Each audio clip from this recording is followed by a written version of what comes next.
ओम शांति। आज दिनांक 12 दिसंबर 2022। प्रातः मुरली बाप दादा मधुबन।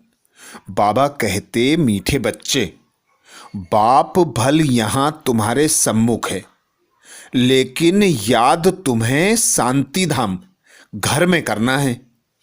तुम्हारा बुद्धि योग सदा ऊपर लटका रहे।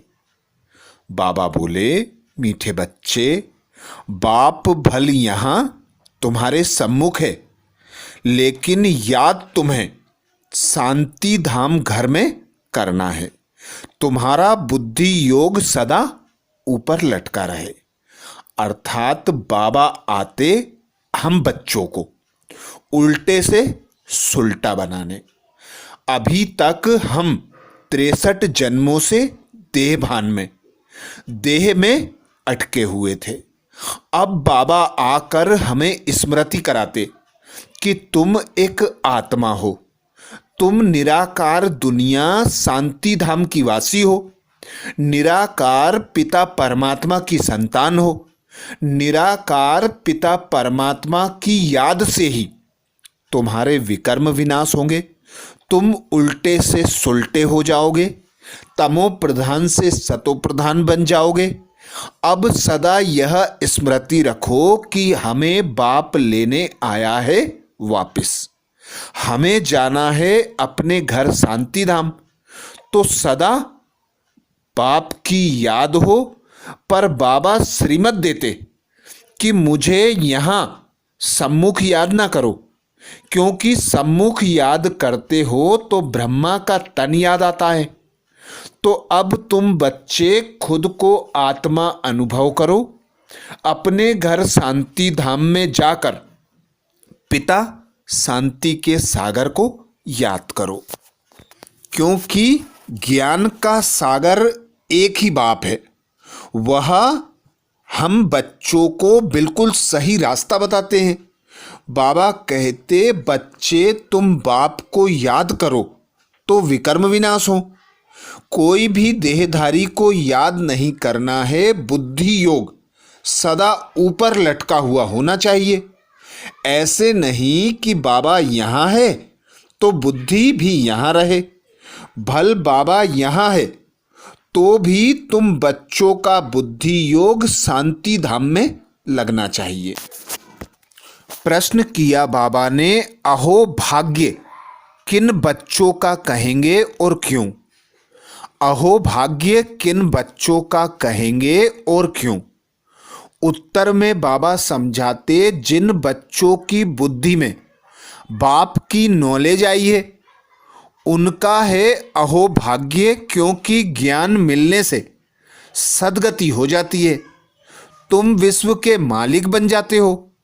बाकी जब तक ज्ञान नहीं है तब तक कोई शिव बाबा पर शरीर भी होम दे, अर्थात बलि चढ़ा दे, लेकिन प्राप्ति सिर्फ अल्पकाल की होती है। बाप का वर्षा नहीं मिलता। भक्ति में भावना के चने मिल जाते हैं, सद्गति नहीं मिलती। अर्थात बाबा समझाते हैं, 63 जन्मों से तुम भक्ति में जब तब शास्त्र ग्रंथ आदि पढ़ते आए, मेहनत करते आए, पर मिला क्या? चने अर्थात जैसी भावना होती है वैसी भावना का फल बाबा दिला देते हैं, जो अल्पकाल का होता है। पर बाबा कहते, अब तुम ज्ञान मार्ग में हो, तुम समझ गए हो ज्ञान का सागर बाप आया हुआ है। बाप को जान गए हो, पहचान गए हो। बाप तुम बच्चों को विश्व का मालिक बनाते हैं। तो अब अहो भाग्य उन बच्चों का जो यथार्थ रीति खुद को पहचानते हैं, बाप को जानते हैं और निश्चय बुद्धि होकर ज्ञान के सागर बाप की याद में रहते हैं। बाप के ऊंचे ज्ञान का सिमरन करते रहते हैं। वे बच्चे बाबा कहते विश्व का मालिक बन जाते हैं। अहो भाग्य उन बच्चों का कहेंगे। ओम शांति। बच्चों को दिल में सदैव रहता है कि बाबा आकर हमको पढ़ाते हैं। यहाँ तो सम्मुख बैठे हो, बुद्धि में आता है हमारा बाबा आया हुआ है, कल्प पहले मुआफिक फिर से हमको राजयोग सिखलाकर पवित्र बनाए साथ ले जाएंगे। यह भी तुम बच्चे जानते हो। हम जितना पुरुषार्थ करेंगे उतना जाकर ऊंच पद पाएंगे। यह बुद्धि में रहता है। बच्चे जानते हैं अभी भक्ति मार्ग खत्म होना है। भक्ति और ज्ञान दोनों इकट्ठे नहीं चलते। जो भी मनुष्य पूजा आदि करते हैं, शास्त्र पढ़ते हैं, वह कोई ज्ञान नहीं है, वह भक्ति है। बाप भी कहते हैं, मीठे बच्चे, वेद शास्त्र आदि अध्ययन करना, जप तप आदि करना, यह जो कुछ भक्ति आधा कल्प से करते आए हो उसको ज्ञान नहीं कहेंगे। ज्ञान का सागर एक ही बाप है। वह तुमको बिल्कुल सही रास्ता बताते हैं कि बच्चे अब मुझे याद करो तो विकर्म विनाश हो जाएंगे। कोई भी देहधारी को याद नहीं करना है। बुद्धि योग ऊपर में लटका हुआ होना चाहिए। ऐसे नहीं कि बाबा यहाँ है तो बुद्धि भी यहाँ रहे। भल बाबा यहाँ है तो भी तुमको बुद्धि योग वहाँ शांति धाम में लगाना है। ज्ञान है ही 1 सेकेंड का। भक्ति तो आधा कल्प चली है और आधा कल्प तुमको वर्षा मिलना है। भक्ति और ज्ञान दोनों इकट्ठे हो ना सके। दिन और रात अलग अलग है। यह है बेहद का दिन और रात। ब्रह्मा का दिन सो बीके का दिन। बच्चे जानते हैं हम देवता बन रहे हैं। सतयुग को कहा जाता है जीवन मुक्ति धाम। सतयुग को कहा जाता है जीवन मुक्ति धाम। यह है जीवन बंध धाम। इस समय सब रावण के बंधन में है, शोक वाटिका में है। तुमको अब पता पड़ा है शोक वाटिका किसको और अशोक वाटिका किसको कहा जाता है। भक्ति है उतरती कला का मार्ग। बाप कहते हैं अब वापस मुक्ति धाम चलना है। ऐसे कोई कह नहीं सकते कि मेरे बच्चे अब सबको मुक्ति धाम चलना है, अर्थात जीवन बंध से लिबरेट होना है। फिर पहले कौन सा धर्म जीवन मुक्ति में आना है, यह भी तुम बच्चे जानते हो। खेल सारा भारत पर ही है, बाकी बीच में बाई प्लांट है। अपना उनसे कोई कनेक्शन नहीं है। ज्ञान और भक्ति की बातें मनुष्य नहीं समझ सकते, उनका पार्ट ही नहीं है। पार्ट है ही तुम भारतवासियों का। सतयुग आदि में देवी देवता ही थे। अब कलयुग में अनेक धर्म हैं। तुम्हारा यह है लीप जन्म, कल्याणकारी जन्म। यह संगम का सुहावना युग है ना। तुम जानते हो लौकिक बाप के भी हम हैं, फिर जीते जी पारलौकिक बाप के बने हैं। लौकिक बाप भी है और पारलौकिक बाप भी हाजिरा हजूर है। तुम्हारी आत्मा कहती है, बाबा आप परम धाम से आए हो, हमको वापस ले जाने। बाप बच्चों से ही बात कर सकते हैं। जैसे आत्मा को इन आँखों से देख नहीं सकते हैं, वैसे परमात्मा को भी इन आँखों से नहीं देख सकते। हाँ, दिव्य दृष्टि से साक्षात्कार हो जाता है। दिखाते हैं कि विवेकानंद को साक्षात्कार हुआ कि रामकृष्ण की आत्मा निकल मेरे में समा गई, परंतु आत्मा समा तो नहीं सकती। बाकी आत्मा का साक्षात्कार होता है। परमात्मा का भी यथार्थ रूप बिंदी है, परंतु गाया हुआ है वह हजारों सूर्यों से भी तेजोमय है। तो परमात्मा अगर वह साक्षात्कार ना कराए तो कोई का विश्वास ना बैठे। बिंदी रूप के साक्षात्कार से कोई समझ ना सके क्योंकि उनको कोई जानते ही नहीं। यह नई बात बाबा ही बतलाते हैं। परम आत्मा बड़ी चीज तो हो न सके, वह अति सूक्ष्म से सूक्ष्म है, उनसे सूक्ष्म कुछ भी नहीं है। बाबा कहते उनसे सूक्ष्म कुछ भी है नहीं। यह भी तुम बच्चों की बुद्धि में है कि आत्मा और परमात्मा जो बिंदी रूप है उनमें सारा पार्ट नूंधा हुआ है। आत्मा में 84 जन्मों का अपना अपना पार्ट नूंधा हुआ है। कितनी विचित्र बात है।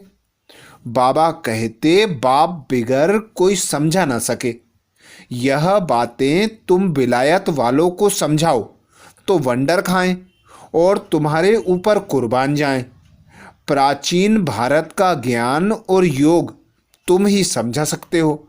पहले पहले यह समझाना है कि आत्मा परमात्मा क्या वस्तु है। आत्मा के लिए कहते हैं स्टार है, परमात्मा के लिए नहीं कहेंगे कि वह स्टार है। आत्मा कोई छोटी बड़ी नहीं होती है, वह है ही एक बिंदी जो एक शरीर छोड़ दूसरे में प्रवेश करती है।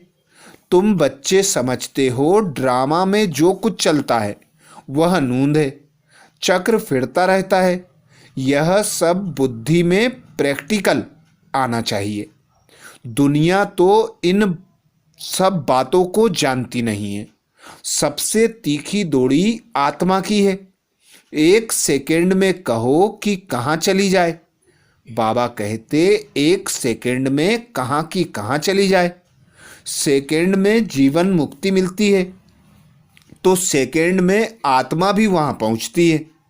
आत्मा कहती है मेरे से तीखा और कुछ है नहीं, मेरे से छोटा और कोई है नहीं। छोटी सी आत्मा में सारी नॉलेज है। उनको कहा जाता है गॉड इज नॉलेजफुल। आगे कहते थे भगवान सब कुछ जानते हैं। इसका मतलब यह नहीं कि एक एक के दिल को बैठ जानते हैं। यह तो ड्रामा में सब कुछ नूंद है। बाप समझाते हैं मैं इस झाड़ का बीज रूप हूँ। झाड़ का बीज अगर चैतन्य हो तो समझाए कि मैं ऐसे धरती में रहता हूँ।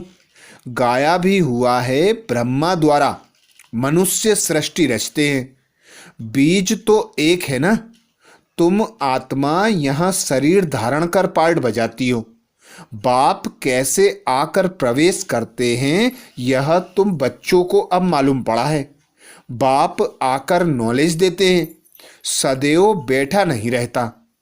बाप ने समझाया है जब झाड़ जड़ जड़ी भूत अवस्था में होती है। बाबा ने समझाया है जब झाड़ की जड़ जड़ी भूत अवस्था होती है तब ही मैं आता हूँ। अभी सहायता के लिए बहुत यज्ञ रचेंगे। यह है रुद्र ज्ञान यज्ञ। कृष्ण ज्ञान यज्ञ हो न सके। श्री कृष्ण तो देवता थे, वह द्वापर में आ न सके। देवता फिर क्षत्रिय वैश्य शूद्र बनते हैं। श्री कृष्ण देवता द्वापर में कैसे आ सकता। रावण राज्य में देवताएं पैर नहीं रखते। तुम बच्चे जानते हो आत्मा अविनाशी है। आत्मा में ही संस्कार रहते हैं, शरीर तो खत्म हो जाता है। आत्मा में ही अच्छे व बुरे संस्कार रहते हैं। अब तुम समझते हो जो भी मनुष्य मात्र है वह ड्रामा प्लान अनुसार चल रहे हैं। आगे यह नहीं समझते थे कि सृष्टि किस आधार पर चलती है। ईश्वर के आधार पर तो है नहीं। यह तो बना बनाया खेल है जो फिरता रहता है। ऐसे नहीं ईश्वर के आधार पर खड़ा है। जैसे तुम्हारा पार्ट है वैसे परमात्मा का भी पार्ट है। साक्षात्कार भी मैं ही कराता हूँ। भक्ति मार्ग में हर एक की मनोकामना अल्पकाल के लिए पूरी होती है। दान पुण्य आदि जो कुछ करते हैं उसका अल्पकाल के लिए सुख मिलता है। थोड़ा सा सुख मिला फिर ऐसा कर्म करते हैं जो उनको भोगना पड़ता है। कहते हैं भावी के भुगरे अर्थात चने भी अच्छे। भक्ति मार्ग में मेहनत करते हैं, मिलता क्या है? चने। शिव बाबा पर भल शरीर भी होम देते हैं तो भी मिलते भुनरे हैं। वर्षा तो मिल ना सके, काशी कलवट खाने समय विकर्म भल नाश होंगे, फिर शुरू हो जाएंगे। तो भावना के भुगरे अर्थात चने हुए ना। ज्ञान मार्ग में तुमको देखो कितना मिलता है, एकदम तुम विश्व के मालिक बन जाते हो। यह कोई की बुद्धि में अगर नॉलेज आ जाए तो अहोभाग्य। ज्ञान से सद्गति होती है, इसको नॉलेज कहा जाता है। यह बाप के सिवाय कोई दे ना सके। शास्त्र कितने ढेर पढ़ते हैं, बहुत होशियार हो जाते हैं, फिर वह संस्कार ले जाते हैं। अच्छा, उनको मिला क्या? भुगरे, और तो कुछ नहीं, नीचे गिरते ही आते हैं।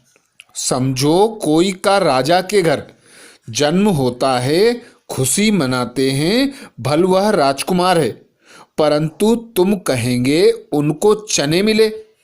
कहाँ हमको बाप विश्व का मालिक बनाए बादशाही देते हैं, कहाँ वह भुगरे अर्थात चने। कोई बहुत दान करते हैं, भल जाकर राजा के पास जन्म लिया तो भी तुम्हारी भेंट में भुगरे हैं। तो अब राजाई पद का पुरुषार्थ करना चाहिए। लौकिक बाप भी बच्चों को देख बहुत खुश होते हैं। यह है बेहद का माँ बाप, जिससे 21 जन्मों का सुख मिलता है। आजकल देखो दुनिया में दुख बढ़ता जा रहा है, अभी दुख धाम की अंत है। पारलौकिक बाप से बच्चों को क्या मिलता है, लौकिक बाप से क्या मिलता है? फर्क है ना। बाप दादा कहते फर्क कितना है। यहाँ कर्मों अनुसार कोई गरीब बनता है, कोई कैसे बनते हैं। वहाँ गरीब भी सुखी रहते हैं। नाम ही है सुखधाम, यह है दुखधाम। सन्यासी लोग कहते हैं हमने घर बार छोड़ा, पवित्र बने, भारत को पवित्र रखने के लिए। गवर्नमेंट भी उनका मान रखती है, परंतु दुख धाम को सुखधाम बनाना यह बाप का काम है। सर्व को शांति धाम सुख धाम ले जाना है, क्योंकि यह तो सारी दुनिया का प्रश्न है। भारत जब श्रेष्ठाचारी था तब देवताएं थे। बाबा ऐसे अर्थात निबंध देते हैं, युक्ति से लिखना चाहिए। देवताएं 84 जन्मों का चक्र लगा कर आए हैं, फिर मनुष्य से देवता बनते हैं। मनुष्य से देवता बाप ही बनाएंगे, और कोई की ताकत नहीं। सन्यासियों से भारत को कुछ फायदा है, पवित्र रहते हैं। आगे तो रचता रचना के लिए कहते थे बेअंत है, हम नहीं जानते। अभी तो कह देते हैं भगवान है। तत्व को याद करने से विकर्म विनाश नहीं होंगे। बाप के महावाक्य हैं, मामेकम याद करो तो तुम्हारे विकर्म विनाश होंगे।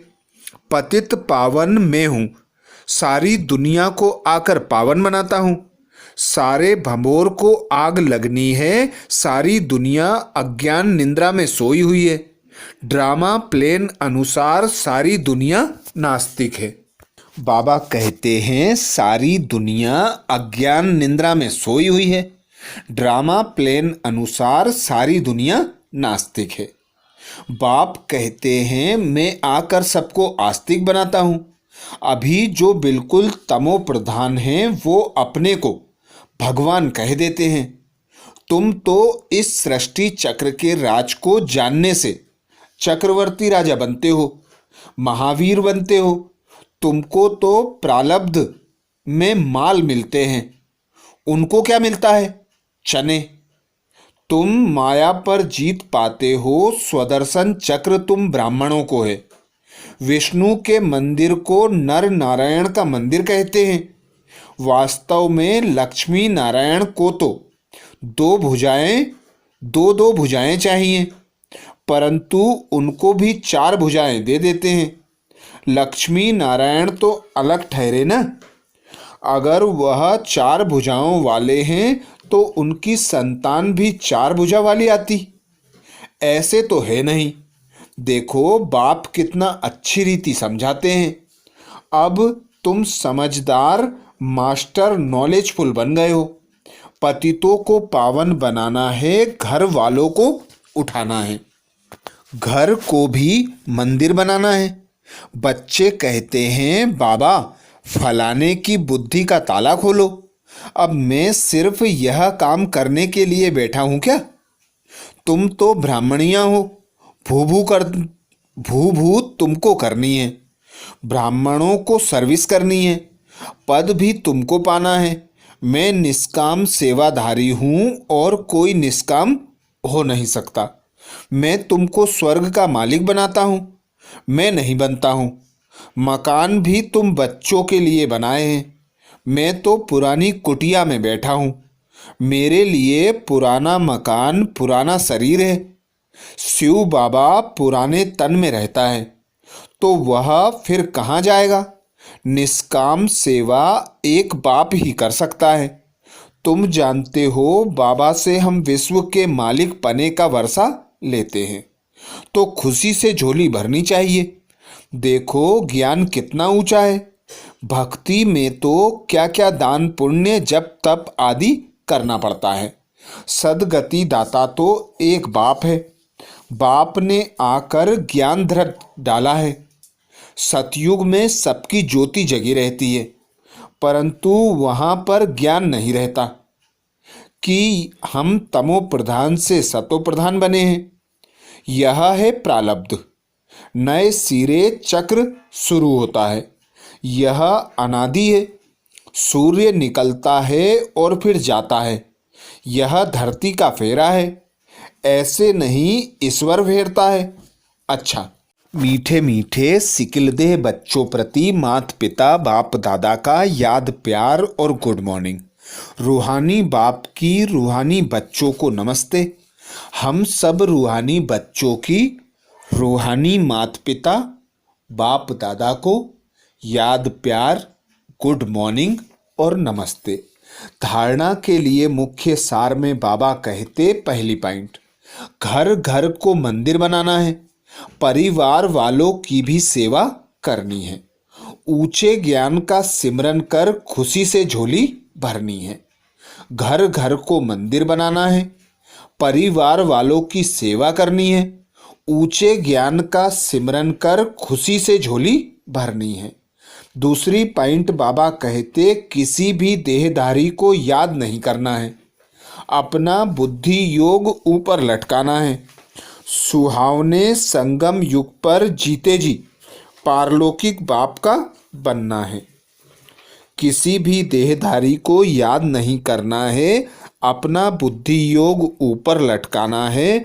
सुहावने संगम युग पर जीते जी पारलौकिक बाप का बनना है। वरदान दिया बाबा ने। वरदान में बाबा कहते यथार्थ सेवा द्वारा सेवा का प्रत्यक्ष फल खाने वाले मन बुद्धि से सदा तंदुरुस्त भाव। यथार्थ सेवा द्वारा सेवा का प्रत्यक्ष फल खाने वाले मन बुद्धि से सदा तंदुरुस्त भाव। डिटेल में बाबा समझाते यदि सेवा युक्ति युक्त और यथार्थ है तो सेवा का फल खुशी, अतीन्द्रिय सुख, डबल लाइट की अनुभूति अथवा बाप के कोई ना कोई गुणों की अनुभूति प्रत्यक्ष फल के रूप में जरूर होती है। और जो प्रत्यक्ष फल खाते हैं वह मन बुद्धि से सदा तंदुरुस्त रहते हैं। अगर कमजोर रहते हैं तो समझो ताजा प्रत्यक्ष फल नहीं खाते। प्रत्यक्ष फल सदा हेल्दी बनाता है। इसके लिए आपका स्लोगन है एवर हेल्दी, एवर वेल्दी और एवर हैप्पी। स्लोगन में बाबा कहते अपने हर कर्म द्वारा ब्रह्मा बाप के कर्म को प्रत्यक्ष करने वाले ही कर्मयोगी हैं। अपने हर कर्म द्वारा ब्रह्मा बाप के कर्म को प्रत्यक्ष करने वाले ही कर्मयोगी हैं। तो ये थे बाबा के महावाक्य। अच्छा, ओम शांति।